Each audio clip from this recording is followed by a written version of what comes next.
जनकपुर गांव में एक गरीब किसान रहता था। वह बहुत ही ईमानदार और मेहनती आदमी था। उसका नाम मोहन था। मोहन अपने छोटे से खेतों में काम करता था और बहुत खुश रहता था। पूरे गांव में मोहन की ईमानदारी के बहुत चर्चे होते थे। मोहन के एक दोस्त था जिसका नाम प्रताप था। वह उस गांव के राजा के यहाँ सिपाही का काम करता था। वह किसान से मिलने के लिए रोज उनके घर पर आता था। एक बार राजा ने अपने दरबार में ऐलान किया, मेरे बगीचे में काम करने वाला मेहनती और ईमानदार आदमी चाहिए जो मेरे बगीचे के पेड़ पौधे और फूलों का ध्यान रख सके।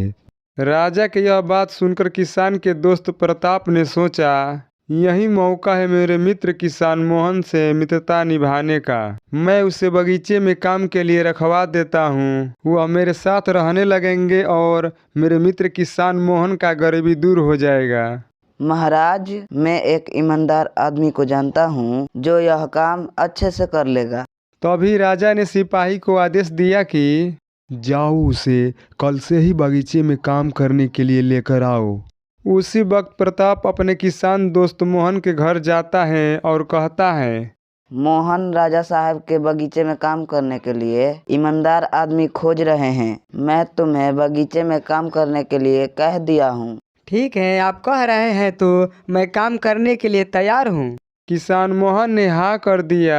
अगले ही दिन प्रताप मोहन को राजा के पास लेकर जाता है। राजा ने किसान मोहन को काम सौंपते हुए कहा, तुम अगर पूरी ईमानदारी के साथ काम करोगे तो मैं तुम्हें सोने के 5 सिक्के हर महीने दूंगा। ठीक है महाराज, मैं पूरी ईमानदारी से काम करूँगा।